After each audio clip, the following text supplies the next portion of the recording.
एक कुत्ता गली में मारा घूमता है, एक कुत्ता कार में घूमता है। वो प्रारब्ध, मनुष्य नहीं। मनुष्य में दो, भाग्य और कर्म, दोनों के लिए रखा गया है। अगर हमारा भाग्य जोरदार पड़ गया तो हमारे कर्म फेल हो जाएंगे, और कर्म जोरदार पड़ गया तो भाग्य को दबा देगा।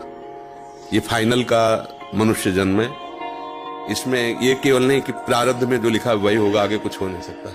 कि मनुष्य जन्म की दुर्लभता सिद्ध नहीं होती। मनुष्य जन्म की दुर्लभता शास्त्रों में गाई गई है। दुर्लभो मानुषो देहो। क्या दुर्लभता है? अब हमारे प्रारब्ध में लिखा है दुख ही भोगना है, लेकिन आपने निश्चय किया सत्संग सुन करके कि सर्व सामर्थ्यशाली भगवान, और भगवान का नाम सब कुछ कर सकता है।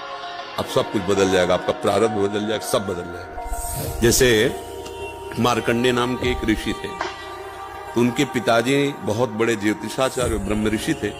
तो जब ही वो पैदा हुए तो कुंडली बनाई, तो उसमें लिखा था 5 वर्ष की आयु। बड़े चिंतित हुए, क्योंकि बड़ी तपस्या के बाद ऐसा पुत्र हुआ और 5 वर्ष जिएगा। प्रारब्ध 5 वर्ष का था। तो उनका मनुष्य जन्म केवल प्रारब्ध के अधीन नहीं है, उपाय के भी अधीन है। कर्म का मतलब उपाय भी करें हम उसका। तो उन्होंने विचार किया कि इस प्रारब्ध को केवल भगवान या भगवान का कोई प्रेमी महात्मा ही बदल सकता है, दूसरा कोई।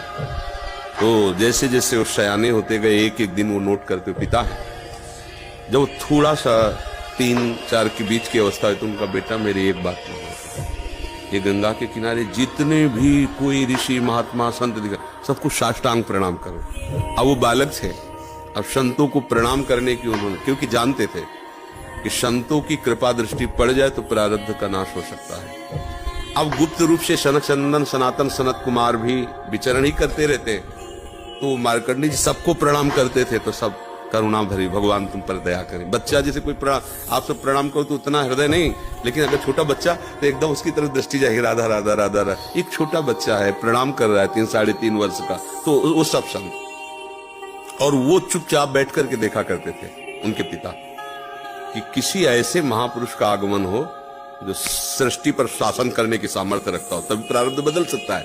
छोटी मोटी तपस्या वाले से प्रारब्ध थोड़ी बढ़ता है। उन्होंने देखा ये चारों तो कुमार हैं, सनक सनंदन सनातन सनत कुमार।